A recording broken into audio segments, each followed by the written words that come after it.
Hola queridos hermanos, bienvenidos a esta nueva serie que comenzamos hoy día. Así es que si se animan, vamos a comenzar a estudiar las 7 señales de Juan. ¿Por qué escogí este tema?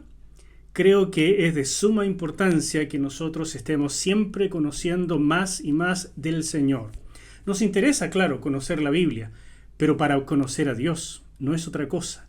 Y por lo tanto, si nos fijamos en el cuerpo del Evangelio de Juan, el evangelista, ¿no es cierto?, el apóstol Juan, decidió colocar 7 milagros que él llamó señales y que tenían por objetivo darnos a conocer cómo es Jesús, su mesianismo. Y eso, por lo tanto, va a ser extremadamente interesante e importante para cada uno de nosotros. Esta nueva serie se basa, en cierta manera, en este libro que escribí hace algún tiempo, Las 7 señales de Juan.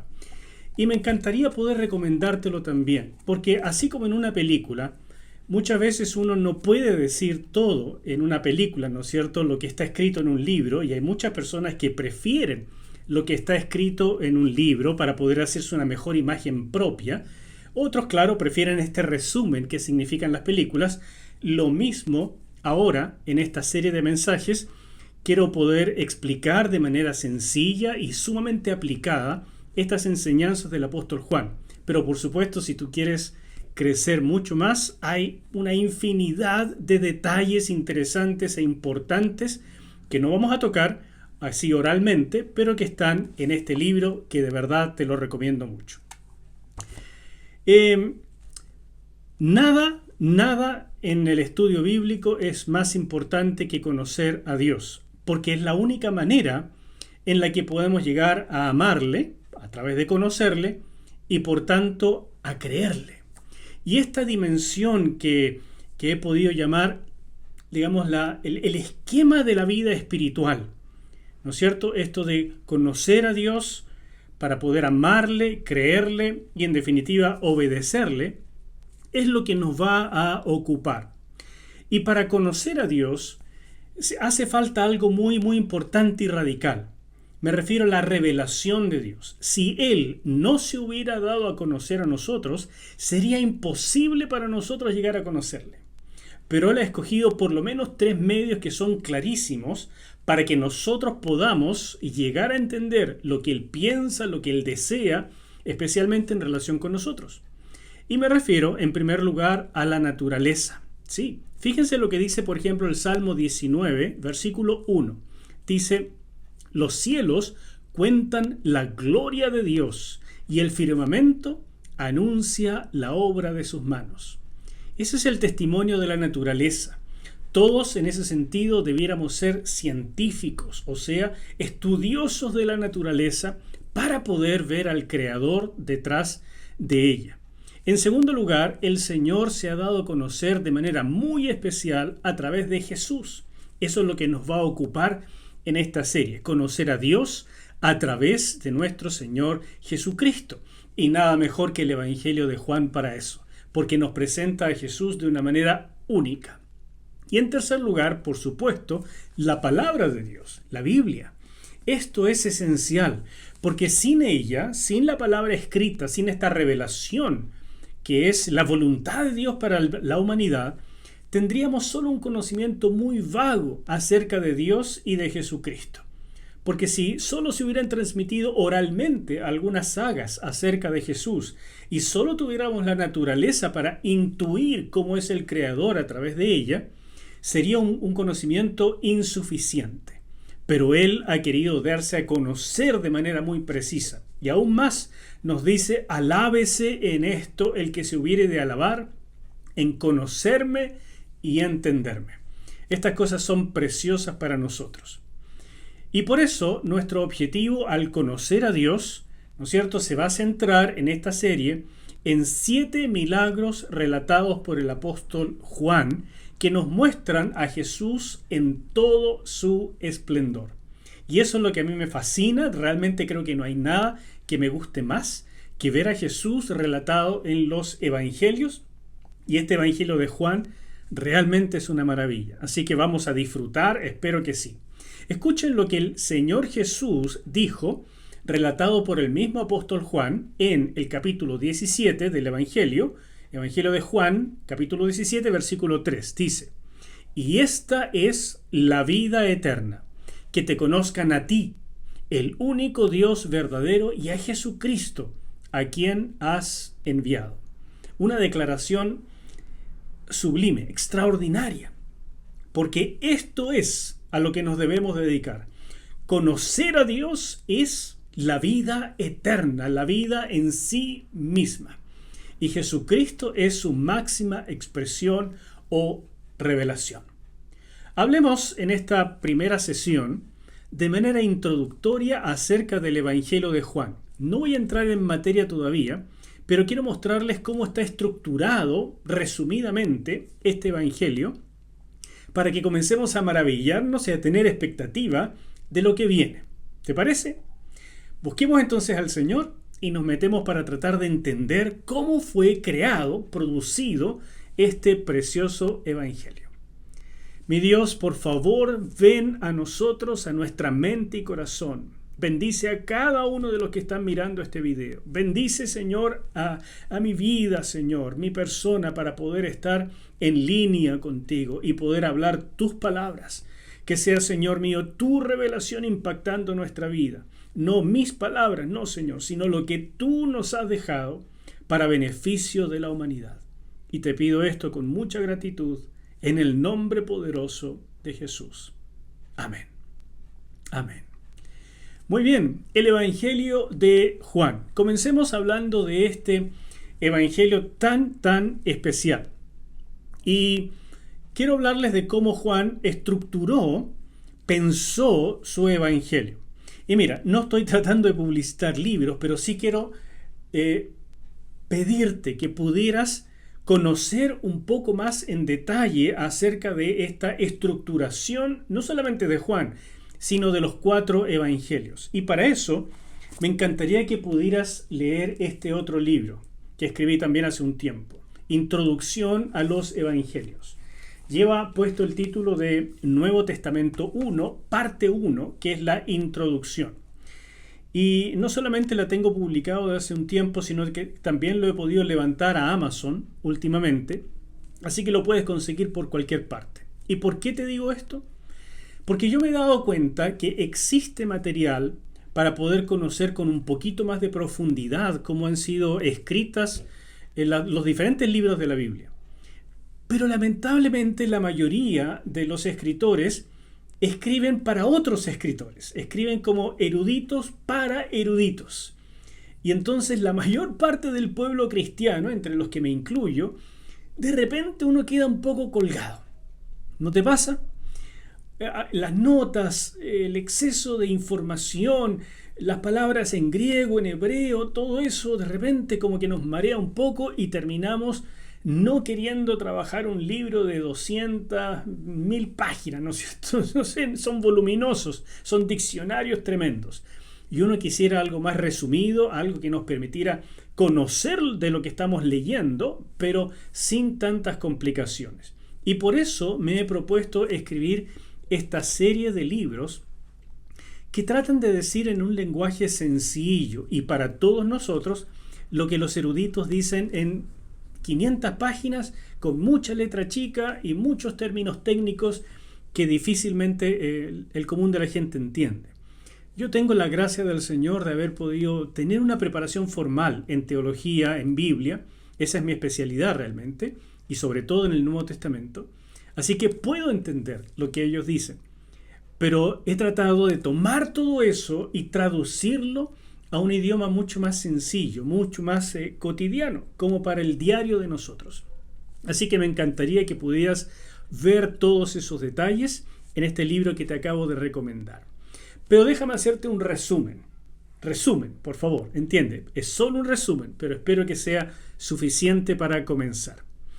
El Evangelio de Juan es el último que se escribió, por allá por el año 90 o 95 de la era cristiana.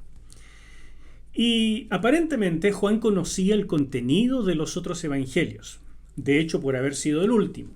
Y por eso Juan seleccionó de manera muy particular las historias que fue relatando. Él no quería repetirse necesariamente, salvo cosas muy particulares, pero escogió no repetirse, sino más bien agregar cosas que no estaban tratadas por los otros 3 evangelios que se compusieron más o menos en la misma fecha, por allá por el año 70, y que entonces tenían una perspectiva en común. Esa perspectiva en común, esa visión unida, les ha dado el nombre a los 3 primeros evangelios, Mateo, Marcos y Lucas, de los evangelios sinópticos. Eso significa de una misma mirada, una misma visión. Pero Juan se le llama precisamente el 4.º evangelio porque fue escrito bastante después y mirando hacia atrás lo que sus colegas ya habían dicho, él escogió no repetirse, sino agregar material nuevo y dar también una nueva perspectiva. Esa nueva perspectiva era enfocarse específicamente en esta unión tan maravillosa de la divinidad y la humanidad en Jesús. Y por eso vamos a encontrar en el Evangelio de Juan cosas que son únicas y no están en los otros. Él escogió, ¿no es cierto?, en particular, enfocarse en la palabra, en Jesús como la palabra de Dios. Y el objetivo de Juan era precisamente darnos a conocer a Jesucristo como Dios encarnado para que pudiéramos conocer a Dios. Y por eso, en última instancia, el objetivo de Juan era evangelístico. Escucha lo que él mismo dice en el capítulo 20 de su evangelio, versículos 30 y 31. Dice: Jesús hizo muchas otras señales, aparte de las que él relata, ¿no es cierto?, en presencia de sus discípulos, las cuales no están escritas en este libro. Pero estas, las que él sí relata, se han escrito para que ustedes crean que Jesús es el Cristo, el Hijo de Dios, y para que, al creer, tengan vida en su nombre. Para esta serie voy a estar usando la Reina Valera contemporánea en general, salvo que tenga que revisar alguna cosa de traducción, pero en general esta es la versión que voy a usar. Por eso, si no te suena tanto como la Reina Valera o la Nueva Versión Internacional, no sé cuál sea la de tu preferencia, pero esta es la Reina Valera, sí, pero contemporánea. ¿Bien? Bueno, eso es lo que dice Juan en el capítulo 20, versículos 30 y 31. O sea, estas cosas, lo que él ha escrito, estas 7 señales del Evangelio de Juan, se han escrito para que crean, para que creamos y creyendo tengamos vida en su nombre. ¿Me sigues? Este es el objetivo evangelístico en última instancia. Y en Juan capítulo 14, versículo 15, el mismo Señor dice: si me aman, obedezcan mis mandamientos. O sea, es evidente que el apóstol quiere mostrarnos lo que Jesús hizo con un propósito muy particular. Y ese propósito es despertar fe de nuestra parte hacia el Señor Jesús. Y Jesús mismo dijo: si me creen, me aman, entonces obedézcanme. Y creo que de este par de versículos ya podemos otra vez sacar este esquema de la vida espiritual, que creo tan importante que lo memoricemos y lo tengamos presente siempre que estamos estudiando la Biblia, porque al final de eso se trata la revelación. Me refiero a conocer a Dios para amarle, amándole, poder llegar a creerle y creyéndole, entonces obedecerle. Por eso, Juan dice: estas cosas se han escrito para que le conozcan, para que le crean, ¿verdad? Y Jesús dice: si ustedes me aman, ahí está esta misma relación, si ustedes me creen, si ustedes me aman, si me conocen, entonces obedézcanme, guarden mis mandamientos. Esta relación es sumamente importante. Si tú estás viendo la presentación que va acompañando siempre a las prédicas que hago, espero que te ayude. Ahí va este esquema para que lo veas y lo disfrutes. Y siempre recomiendo que puedas apoyarte con estas presentaciones. Ayudan para poder visualizar un poco y seguir la pauta del mensaje. Así es que ánimo con eso. De estos pasajes, entonces, como dije, se puede obtener relativamente fácil este esquema de la vida espiritual. Juan lo presenta de una manera única. Pero no solamente eso. La estructura propiamente del Evangelio de Juan se puede trazar por medio de 4 grandes secciones. En la primera, que corresponde al capítulo 1 del Evangelio, el evangelista nos quiso hablar de la preexistencia de Jesús. Ese versículo tan extraordinario, tan famoso: en el principio era el verbo o la palabra, y la palabra era Dios y era con Dios, ¿no es cierto? Y después vemos más adelante en este prólogo que la palabra se encarna. Así comienza. Y ustedes se darán cuenta que eso es muy diferente a los otros evangelios, que comienzan con el nacimiento de Jesús, comienzan con el bautismo de Jesús, con los primeros milagros, etc. Juan no. Juan va mucho más atrás, a su preexistencia, al tiempo en que estaba con Dios, siendo Dios, pero decidió venir a nosotros y encarnarse. Después del prólogo, que corresponde al capítulo 1, donde nos presenta, ¿no es cierto?, como dije, la preexistencia, la encarnación, el ministerio de Juan el Bautista y los primeros discípulos, después de eso viene el cuerpo del Evangelio, que corresponde a los capítulos 2 hasta el 12. Estos 10 capítulos se conocen como el cuerpo del Evangelio de Juan, y allí están estas 7 señales que vamos a estudiar. Y el número 7 va a ser sumamente importante en esta sección llamada el cuerpo del Evangelio. Una tercera sección se conoce como el libro de la gloria y va desde el capítulo 13 hasta el 20. En estos capítulos nos encontramos con el famoso discurso del aposento alto, que es único en Juan, no tiene paralelo en los otros evangelios. Y en este discurso vamos a ver cosas extraordinarias como la relación tan íntima que el Señor tenía, como Él oró por los discípulos, el nuevo mandamiento de amarse los unos a los otros, etc. Allí está el discurso del aposento alto. Pero también vamos a ver en esta sección la muerte del Señor, la resurrección y finalmente la famosa y tan importante declaración de Tomás, que era, por así decir, el más incrédulo, pero finalmente cuando vio a Jesús resucitado, su declaración de: reconozco, tú eres mi Dios. Y eso cierra, en cierta manera, esta sección, mostrando lo que Juan nos quiere decir, que Jesucristo era y es Dios y se encarnó. Finaliza el Evangelio en el capítulo 21, y se conoce este último capítulo como el epílogo del Evangelio, donde vamos a hablar, o Juan nos va a hablar, de la restauración del apóstol Pedro, que había negado a Jesús 3 veces, y nos encontramos con una segunda pesca milagrosa en el lago de Galilea. ¿Me sigues? A través de estas 4 secciones, Juan divide su Evangelio de una manera muy clara, muy artística, muy simple, pero muy profunda al mismo tiempo. Y nosotros nos vamos a dedicar solo a la segunda sección, al cuerpo del Evangelio. Y en este cuerpo están las 7 señales de Juan.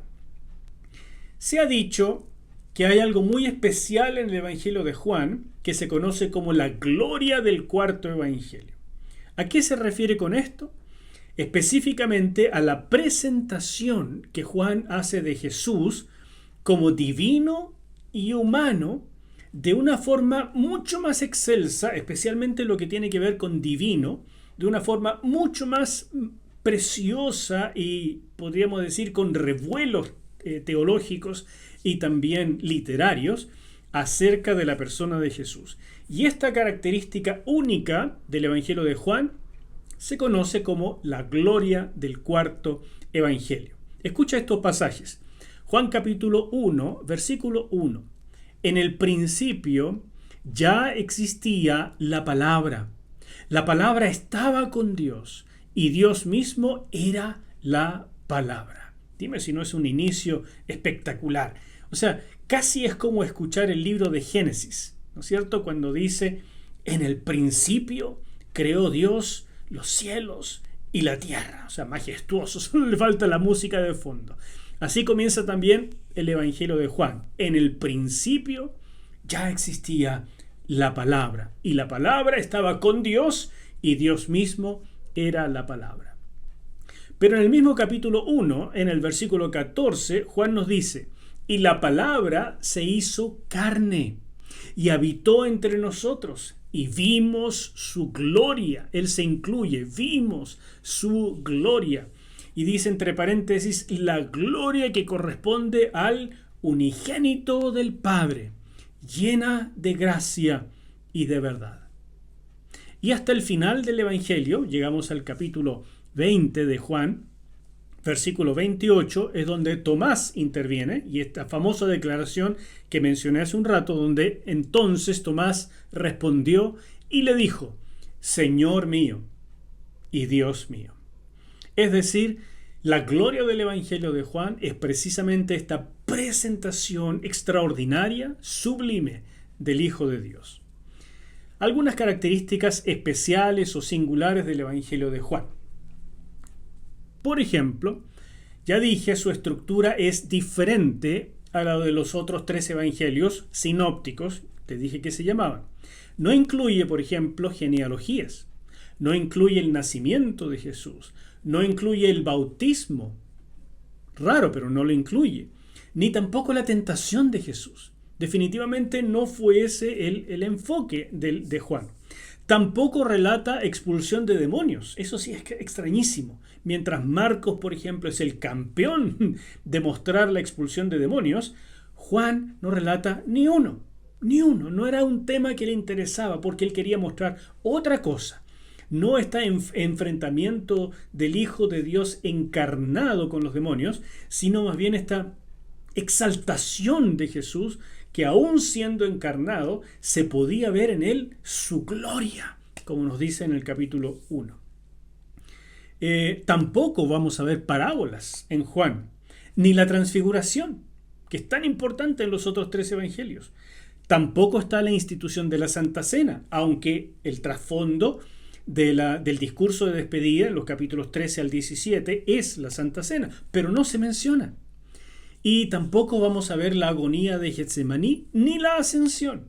Fíjese, todos esos temas que son tan importantes, Juan se los salta. En cambio, lo que hace Juan es enfatizar el ministerio de Jesús en Jerusalén. Porque los otros 3 evangelios se enfocan en lo que Jesús hizo en el norte, en Galilea. Y Juan nos quiere mostrar que en el sur, en Jerusalén específicamente, Jesús dio la misma oportunidad que a la gente del norte. Y por tanto, el rechazo que sufrió en el sur no tenía ninguna justificación. También va a poner un énfasis muy especial, Juan, en las fiestas judías, porque la presencia de Jesús va a significar, en resumen, el reemplazo de las fiestas judías por la presencia del Mesías, que viene a completar, a cumplir en su persona el significado final de cada una de estas fiestas. Eso va a ser trascendental, y a través de mencionar las fiestas es que se ha podido trazar, mediante el Evangelio de Juan, que el ministerio de nuestro Señor duró entre 3 años, 4 años, más o menos 3 años y medio. Si no fuera por Juan, no podríamos saber cuánto duró este ministerio.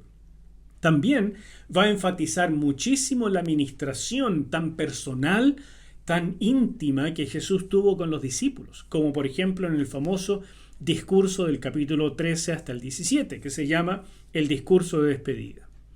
El cuerpo del Evangelio, que es donde más vamos a permanecer, tiene unas características muy especiales. Y es en particular el uso del número 7. Él se refiere a 7 milagros que los llama señales. Aunque en total en el Evangelio se narran 9 milagros.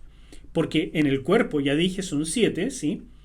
Pero después, en la parte final, narra todavía la resurrección de Jesús, que es el milagro más extraordinario, más portentoso, y finalmente una segunda pesca milagrosa en el capítulo 21. Por lo tanto, si contamos, él va a narrar en total 9 milagros, pero nos vamos a dedicar a los 7 que están en el cuerpo. porque tenían una significación especial por este número 7, que ya vamos a ver por qué. Entonces, como dije, el número 7 es notable, en primer lugar, por estos 7 milagros. Pero al mismo tiempo, vamos a encontrarnos con 7 discursos que van a estar acompañando de alguna manera a estos milagros. Por otro lado, en 7 oportunidades, Jesús se refiere a sí mismo como yo soy algo. Y ese algo, por ejemplo, es yo soy el pan de vida, yo soy la luz del mundo, yo soy la puerta de las ovejas, yo soy el buen pastor, etc. Ahí están en la presentación, si quieres verlo, ahí están los 7.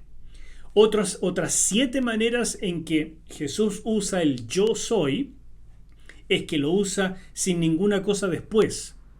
¿Me explico? Hay 7 oportunidades en que Jesús dice yo soy a secas. Y esto es muy importante porque sin duda es una referencia al nombre de Dios. Les recuerdo que cuando el Señor se reveló a Moisés en Éxodo capítulo 3, le dijo su nombre, y su nombre es una forma del verbo ser. Y entonces, en resumen, Dios le dijo a Moisés, yo soy el que habla contigo. Y por lo tanto, es claro que cuando Jesús en 7 oportunidades se refiere a sí mismo como yo soy, es una referencia al nombre de Dios. Y este número 7, que a través de toda la Biblia es importante, para Juan va a ser una cosa extraordinaria. Significa que algo está completo. Significa que es válido para todo el mundo y que a todo el mundo va a afectar. Y de eso se trata precisamente esta revelación de 7 milagros, pero no solo 7 milagros, sino el nombre de Dios, 7 características de Jesús, 7 discursos, todo eso que gira en torno al número 7, porque ha venido el Salvador de la humanidad, ha venido Dios en carne, el Hijo de Dios se encarnó para hacer algo importantísimo en este mundo. Y nos conviene saberlo y, como dice Juan, llegar a creerlo y creyendo tener vida en su nombre. ¿Me sigues? De eso se trata este evangelio. Escucha, por ejemplo, la relación entre los 7 milagros o 7 señales y los discursos. El primer milagro fue esto de convertir el agua en vino en la boda de Caná de Galilea, en el capítulo 2. Y enseguida, en el capítulo 3, nos encontramos con el famoso discurso acerca del nuevo nacimiento en la conversación que Jesús tuvo con Nicodemo. Después, en el capítulo 4, vamos a encontrarnos con la curación del hijo de un oficial del rey. Y esta curación, por supuesto, es la señal número 2. Pero justo antes de esa señal, nos vamos a encontrar con otro discurso, que es el discurso acerca del agua de vida, en esta conversación que Jesús tuvo con la samaritana. En el capítulo 5 vamos a encontrar la sanidad de un paralítico, es la señal número 3. E inmediatamente después encontramos un discurso que se llama el Hijo Divino, en los versículos 19 hasta el 47. La cuarta señal es la alimentación de los 5.000. El único milagro, escúchame, el único milagro que es relatado por los 4 evangelios. Juan también lo incluye y tiene un propósito al hablarnos de eso, muy diferente a los otros evangelios, porque enseguida, inmediatamente después de este milagro tan especial, nos relata el discurso del pan de vida. Jesús es el verdadero pan de vida. La quinta señal es Jesús caminando sobre el agua, en el capítulo 6, versículos 16 al 21. Y en capítulo 7 nos topamos con otro discurso, el espíritu de vida.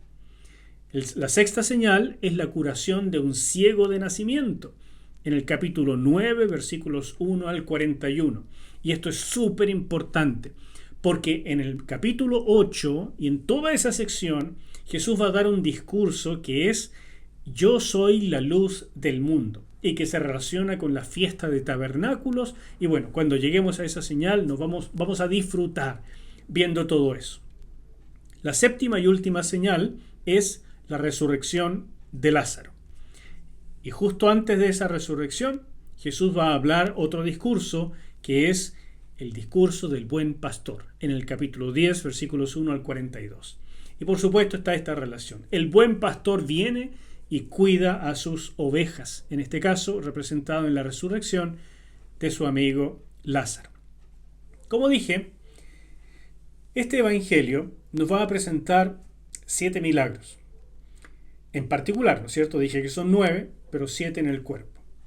Y es importante porque entre los 4 evangelios se narran 35 milagros diferentes. Pero Juan escoge solo 7. Y no son 7 únicos, porque en un par de ellos se repite con los otros evangelios. Pero él los quiere separar y trabajar de una manera especial para mostrarnos precisamente quién es Jesús. Para mostrarnos que Él es el Rey, el Hijo de Dios, que ha venido a este mundo con un propósito que es importante para ti y para mí, y que conociéndolo podamos tener vida. Para Juan, para el apóstol, cualquiera que pudiera entender estas señales y entenderlas por medio de los ojos de la fe, podría llegar a recibir, a percibir lo que él recibió en el tiempo en que estuvo con Jesús. Y él lo dice en Juan 1:14. Ya leímos este versículo, pero escúchalo ahora con esta nueva perspectiva. Y la palabra se hizo carne y habitó entre nosotros, y vimos su gloria. Gloria, la gloria que corresponde al unigénito del Padre, llena de gracia y de verdad. Eso es lo que Juan experimentó, eso es lo que él vio. Y por lo tanto dice, si tú llegas a creer estas cosas que estoy escribiendo, tú también puedes experimentar lo mismo, porque no es privativo para unos pocos elegidos, es lo que Dios quiere para todos y cada uno de nosotros. Y en el capítulo 20, versículo 8, Juan nos dice, entonces entró también el otro discípulo. Se refiere a este momento especial en que las mujeres anunciaron a los apóstoles que Jesús había resucitado, y entonces Pedro, con lo impetuoso que es, partió corriendo a la tumba. Pero Juan, que era más joven, corrió también con él y llegó primero a la tumba. ¿Ya? Eso es lo que pasó. Entonces entró también el otro discípulo, o sea, Juan. Porque curiosamente en este evangelio, Juan nunca se dice a sí mismo Juan, sino que se dice el otro discípulo o el discípulo al cual Jesús amaba. Nunca se dice a sí mismo Juan. Entonces dice, entró también el otro discípulo, el que había llegado primero al sepulcro, y al ver todo eso, creyó. Juan destaca eso. Yo finalmente pude ver la gloria y la gracia y la verdad en Jesucristo porque mi fe la pude poner en Él. Y por eso Él está seguro que todos los que podamos ver estas 7 señales y ver la gloria de Dios, a Jesucristo encarnado en ellos, vamos a poder recibir en los ojos, a través de los ojos espirituales, la misma bendición que Juan experimentó en su tiempo. Sin embargo, va a terminar este evangelio mostrándonos un tremendo contraste. Después de que termina el cuerpo con las 7 señales y esta oportunidad de creer y recibir que nos está presentando Juan, y que de verdad es muy importante porque en 98 oportunidades en este evangelio Juan nos va a hablar de creer. Sin duda es una palabra clave en este libro, en este evangelio de Juan. Creer es la esencia de lo que Dios quiere para nosotros. Y entonces, al final de este cuerpo, ¿no es cierto? Ya saliendo, en el capítulo 11, versículo 47, dice, entonces los principales sacerdotes y los fariseos reunieron al concilio y dijeron, ¿qué haremos? Este hombre está haciendo muchas señales. ¿Pero por qué reunieron el concilio? No para decirles, hoy está haciendo muchas señales, creamos en él, sigámoslo. No, sino para tratar de destruirlo. Es decir, Juan nos dice, muchas personas vieron estas señales, incluso los líderes, los saduceos y fariseos, vieron las señales, no las pudieron negar, las explicaban ellos mismos que eso estaba ocurriendo. Sin embargo, no creyeron en él. Y nos dice, por tanto, Juan, que es una decisión que debemos tomar. Es libre. Se puede recibir o se puede rechazar. Lo mismo nos dice en el capítulo 12, versículo 37. Y a pesar de que había hecho tantas señales ante ellos, no creían en él. Y aquí se está refiriendo a la multitud, a la gran cantidad de gente que vieron cosas, pero que en última instancia terminaron rechazándolo. Por eso Juan concluye esta sección mostrándonos: yo te voy a relatar cosas maravillosas, pero te ruego, créelas, míralas con tus ojos espirituales, porque entonces podrás ver la gloria de Jesucristo encarnada, podrás verlo lleno de gracia y de verdad, y vas a recibir toda la bendición y privilegio que yo, Juan, recibí. Pero si no lo haces, eres libre de no creerlo y de rechazarlo incluso. Pero te estás perdiendo todo el propósito de la encarnación. ¿Me sigues? Para concluir, quiero decirte que Juan nos va a llevar a través de un proceso donde va a contrastar con frecuencia la luz y la oscuridad, creer y no creer. Y por eso, de principio a fin en este evangelio, nos va a señalar lo que podría ser perfectamente la conclusión de todo este trabajo que él hizo, de todo el evangelio, y que está en el capítulo 1, versículos 10 al 12, donde dice: en el mundo estaba, y en el versículo 9 dice la luz del mundo.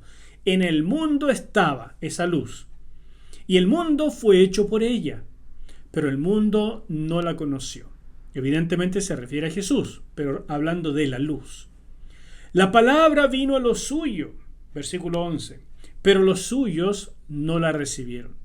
Pero a todos los que la recibieron, a los que creen en su nombre, les dio la potestad de ser hechos hijos de Dios. Y ese es el resumen del Evangelio, la posibilidad que Él tuvo y que cada uno de nosotros puede tener. Y en el capítulo 3, versículos 16 al 19, tenemos la otra muestra que también podría ser el resumen de todo el Evangelio. Porque de tal manera amó Dios al mundo que ha dado a su Hijo unigénito, para que todo aquel que en Él cree no se pierda, mas tenga vida eterna. Porque no envió Dios a su Hijo al mundo para condenar al mundo, sino para que el mundo sea salvo por Él. El que en Él cree no es condenado, pero el que no cree ya ha sido condenado, porque no ha creído en el nombre del unigénito Hijo de Dios. Y esta es la condenación, en última instancia, dice Juan, que la luz vino al mundo, y los hombres amaron más las tinieblas que la luz, porque sus obras eran malas. Eso es lo que nos dice Juan, y ese es el resumen. A eso vino Cristo Jesús, a salvar, a restaurar, a levantarnos. Pero es libre, cada uno ha de escoger. Se puede recibir la luz o se puede rechazar. Pero cuando uno la rechaza, no es porque no pueda ver, sino, dice Juan, porque uno ama más las tinieblas, porque mi vida, mis obras, mi forma de vivir, en el fondo es mala y prefiero esa forma. Esa es tu libertad. Y yo oro desde ya que todo aquel que vea este video pueda retomar esta relación de fe, de gloria con el Hijo de Dios, y podamos sin duda recibir todo lo que Él nos trae. ¿Te animas? Eso es lo que vamos a estudiar, y yo espero que sea de tanta bendición para ti como ha sido para mí estudiar las 7 señales de Juan. Oremos. Padre, encomiendo esta serie en tus manos. Tú eres el único que puede llevar estas palabras a transformar corazones, a perforar nuestros oídos, nuestra mente, para poder ver con ojos del Espíritu y poder entrar a lo más profundo de tu voluntad para nosotros. Llévanos, Señor, no solamente por la investigación de 7 milagros, no, Padre, te lo ruego, sino que podamos ver las 7 señales, la manera en que tú revelaste a tu Hijo, para que todo aquel que en Él cree no se pierda, sino que tenga vida eterna. Y te lo pido, mi Dios, con mucha gratitud, en el nombre de Jesús.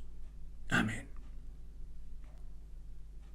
Que el Señor les bendiga y los espero. Va a ser una serie muy entretenida. Chao.